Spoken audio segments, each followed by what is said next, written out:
All right, folks, so May of 2025, the numbers are in. 68% sold below the asking price. I will get into that. I have some seller questions. I have some buyers questions. I have questions that people asked me that I will try to answer. But before I get into that, I was on a big conference today.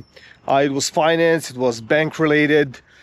They were talking about the future, about the bank rates, and about the whole atmosphere here in Canada. So I was actually fascinated.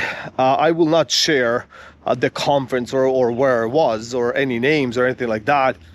But my gosh, like either they're not disclosing the numbers properly, because everything is wishy-washy, right?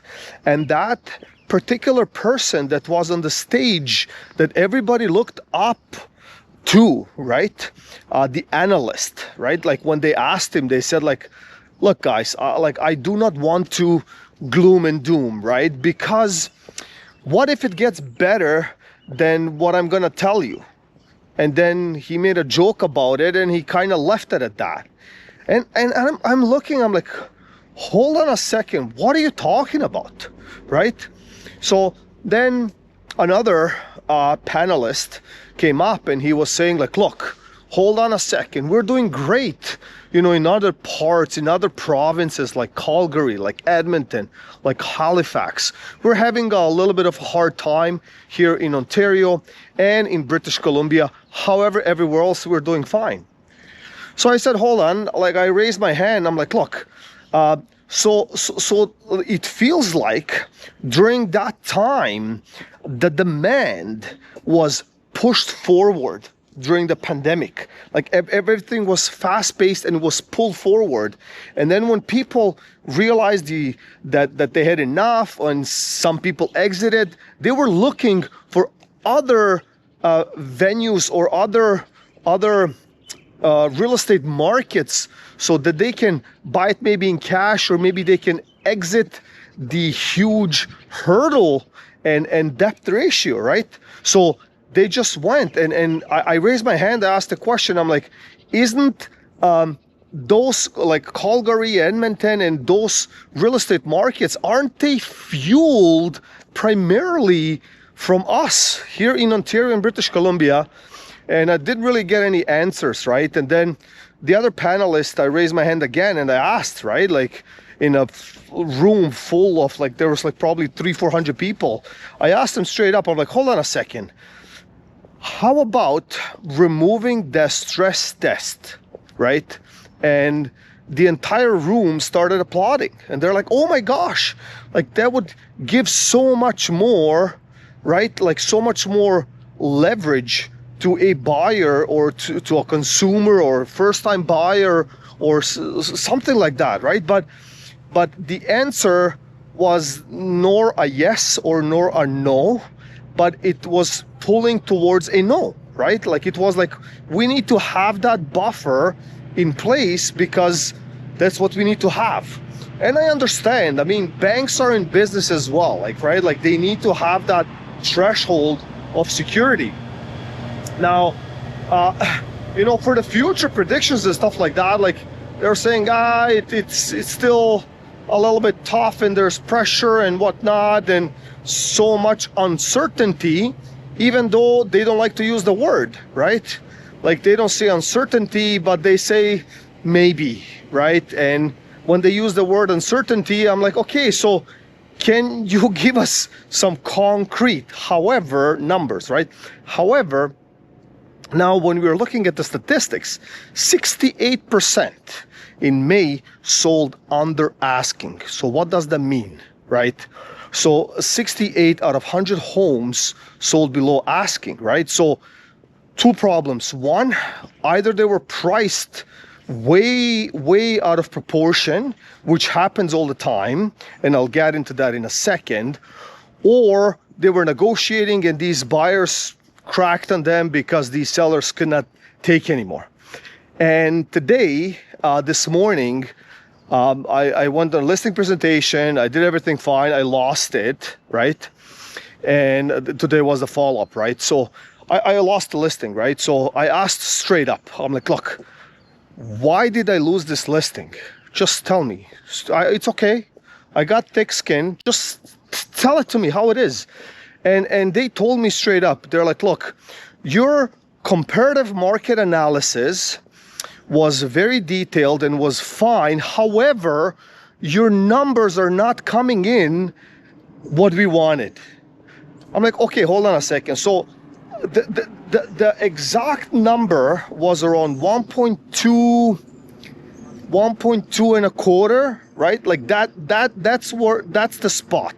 That's what you will get. They will probably sell for 1.2, right? In my comparative markets analysis, I put 1.25. So I gave a buffer of, 1% or 2%, so we can maybe negotiate down the road or whatever, right? But be within that range. And they took someone that gave them a list price of 1.399, and they said, yeah, that's what it is. I'm like, look, I don't know what they're looking at, but okay, they got the listing. I don't mind it. I wish them luck, and I hope that they sell it for that price. However, I just don't understand. And I tell them, I'm like, look, it's not, it's an analysis. We can put a $4 million number on it. It really doesn't matter what you put on it, but it's a good indicator or a good tool for us to know roughly, and DOM, days on the market as well, right? So within 3 to 4 weeks, you can expect this. But then obviously they're coming back and they're like, look, but we need 1.4. And these guys, they just hit the spot. They knew what I was thinking. I'm like, what are you talking about? They knew what you were thinking. It's like, anyways. So this is what we're going through, but the numbers are not lying. I mean, we obviously have to go 1 month back in order to see the data, right? But 68% sell below, right? So I have some questions that people wanted to ask me. They're seller focused, some are buyer focused, some are, just overall questions that I got sent to. So let's get into it. So seller focused questions. Why are so many sellers still pricing high when buyers clearly aren't biting? To be honest with you, I have no idea. I think it's the hope, right? Like it's the hope of being like, look, my house is so much better and it will hit on my house. And it's like the other people don't have any data and they will not evaluate my house. They'll just pay me for whatever I think. Hey boys. Yeah. They will pay me whatever I want to pay. So I just don't understand, but it seems like that's still the psychology, right? So are sellers in denial about how much the market has changed since the peak? Well, with this particular person, with the potential client, like that I went to the listing presentation, twice in the conversation, they said, I knew what I could have sold my house, and now I cannot get that out of my head. I said, okay, how so, right? Because in their head, they believe at the peak, they could have sold a house for nearly 1.6 million.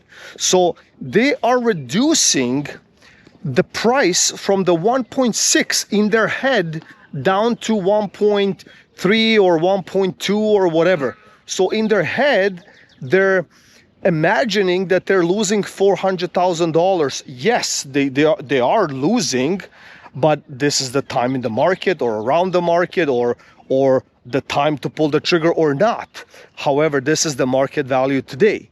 And they say it's the ego that doesn't allow me, right? Because I knew I could have had it. Anyways, crazy. What emotional traps are sellers falling into right now? Well, that's the emotional trap, right? Like they're stuck in the past and they just cannot get out of it. Okay, so buyer-focused questions. Are buyers finally regaining leverage in the GTA real estate market?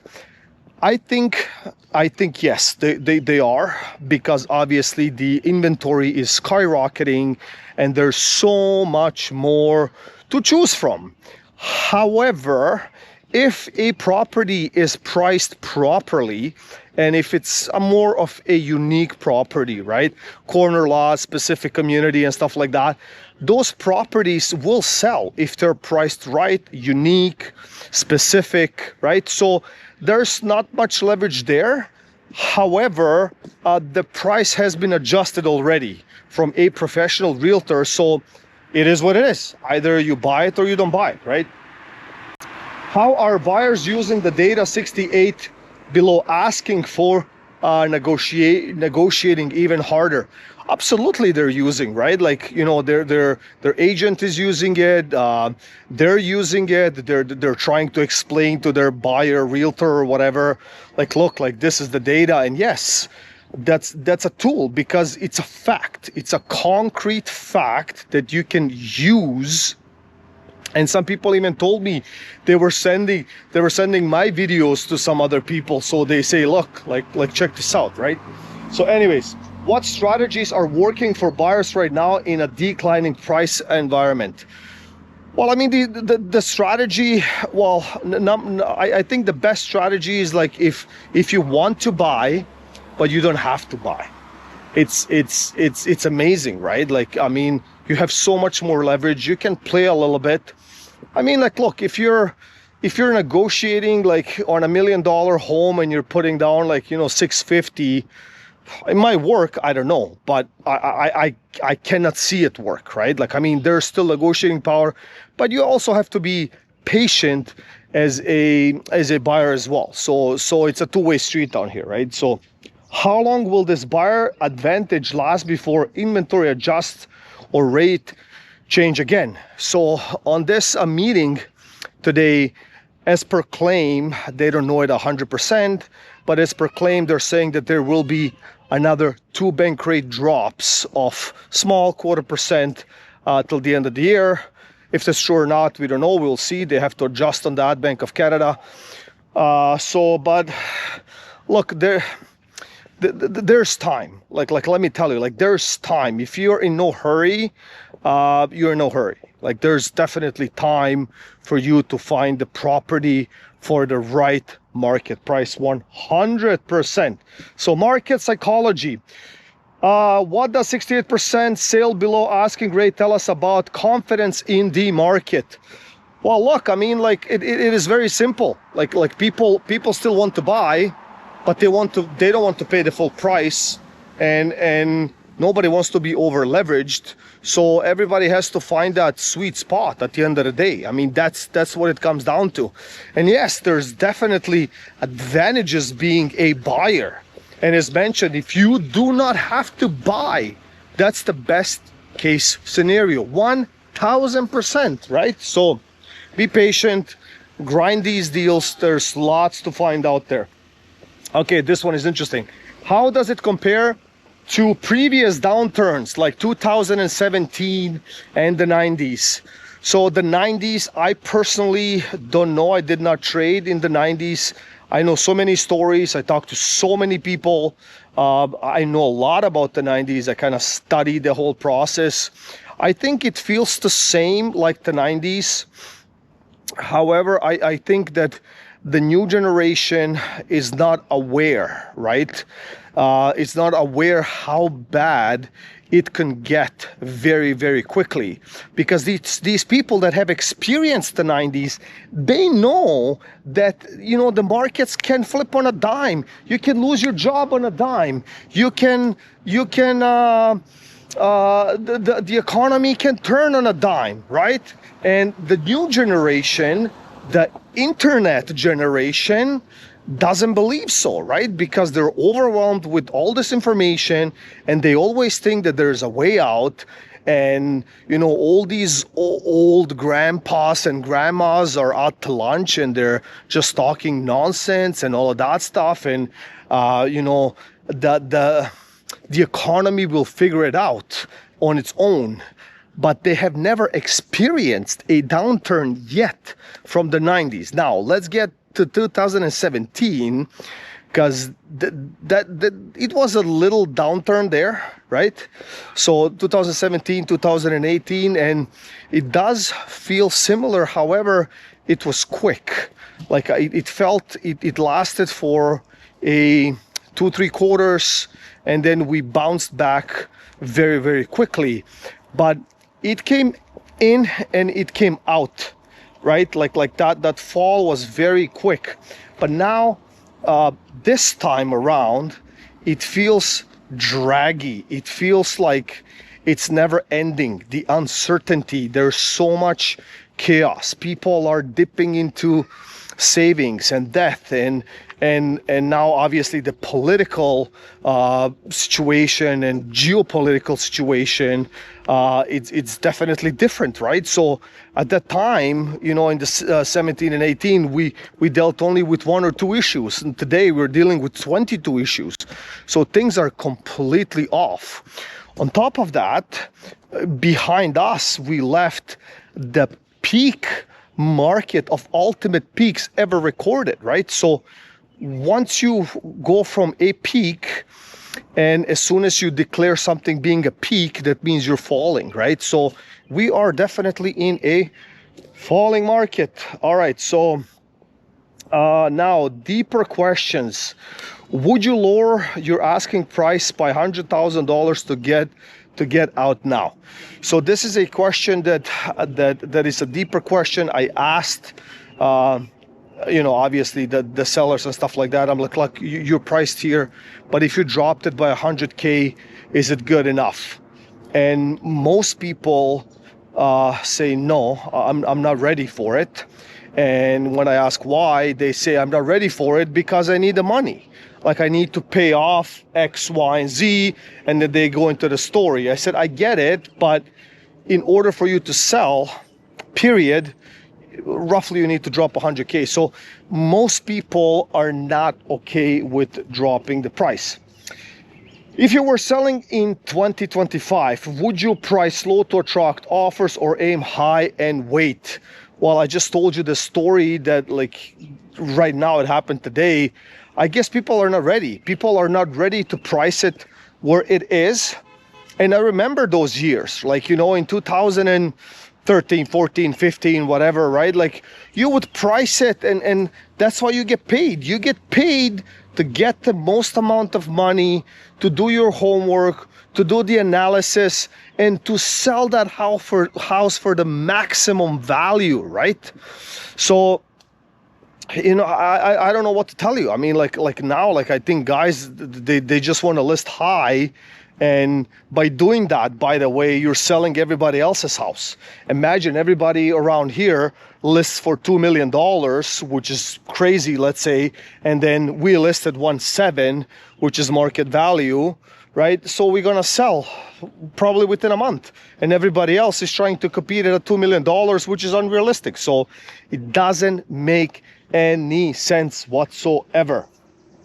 Do you think real estate agents are being honest with sellers about where the market truly is? I think no. I think they're giving false hope. They're giving partial information. I don't know this for sure, but based on the actions that they're taking, it definitely seems like it, right? Because I don't know, going to a person and looking them in the eye and say, listen, I can get you 1.399, right? If you sign with me, it doesn't make, I looked at the numbers, like, let's say I'm off. Let's call it I'm off. But it is impossible for me to be off by $150,000, right? It is impossible, right? So I think there's definitely some dishonesty. I think there's definitely that game of just getting that listing and let it sit there and we'll figure it out when the time comes. And, you know, we just like you are not doing a favor to that client, period. You're not. I don't care what you say, right? You'll sit on the market, you'll be stale on the market, and that's it, right? All right. How much longer do you think the sellers will hold out before the dam breaks and the water starts flowing in? It's a good question. I don't know. There's a lot going on. Mortgage renewals will impact. Pre-construction condominiums are closing, 40,000 units in 25, and in 26 another 30. We told the inventory that we have, oh my gosh, I have no idea, right? Some people have savings, some people are already deep into debt, but they're just hoping that they will sell it magically, recoup it, and somehow, pay off everything and clear themselves from it. I have no idea how that is possible, but I think we're definitely in that breaking point now, because people are realizing, oh my God, it's not what we were hoping for. 2025, the magical spring of 2025 is here, and nothing, right? Like, come on, like, you know what I mean? Like, the market is completely broken, right? So I think they're realizing now, and now they're pulling out, their bank checkbooks and accounts, and they're calculating, and I'm sure they will still try to get that and sit on the market. Will create more inventory. Like, nobody is doing anybody a favor here anyways by sitting on the market, and that's it. So eventually, when they hit the rock bottom, and I think it's coming soon. How long, I don't know. Could be another 6 months, could be another year and a half, depending on the taste and on the risk factor. But generally speaking, I think people are now opening. Some of the people are opening to the idea that, like, oh my gosh, like, you know what? Maybe recession is coming. They're just waking up to the idea that we might have a problem in the market. I don't understand. Is this just the beginning of a broader correction across Canada? Well, to be honest with you, I think the entire country is hit and will be hit one way or another. So why do I say that? Well, if you look at the condominiums, that's usually downtown, urban areas, more dense. What's happening? Like, nothing is selling. That market is completely broken. If you're looking at the cottage country, which is rural area, nothing is happening, right? Like, those properties are, I'm not gonna say finished, but they're struggling, right? And on top of that, some of these townships up north in the rural area change the zoning, right? They're not allowing Airbnbs anymore, right? Because most people would buy these cottages and these luxurious lifestyle properties, whatever. They would buy them and then rent them out at Airbnb and maybe, make it happen somehow. But at the end of the day, now if they're restricted with Airbnb, that adds more pressure, right? Now they don't have a chance holding it, period, right? Who are you going to rent it? Nobody wants to live there, or they cannot live there, right? So that kind of, like, those are all the problems, right? And then, like, smaller towns, an hour to 2 hours from a big hub like Toronto and stuff like that, right? They're feeling it too, right? Because it is hard for people to commute from these smaller towns. It is hard for people to retire in these smaller towns. No hospital, no medical care, and all these other elements, right? So everybody is kind of like confused, and with all that's happening right now, the market is completely paralyzed. That's exactly what is happening. The market is paralyzed, and there's really no movement forward or backwards, right? Until we get into bigger maybe issues and problems and pressure, and then one side will give more than the other, and we might see some traction. So I hope sincerely that you got some value out of this video. This video is longer than usual, but hit the like, subscribe button and share this video if you think that somebody else would get some value out of this. Thanks for watching and see you in the next one.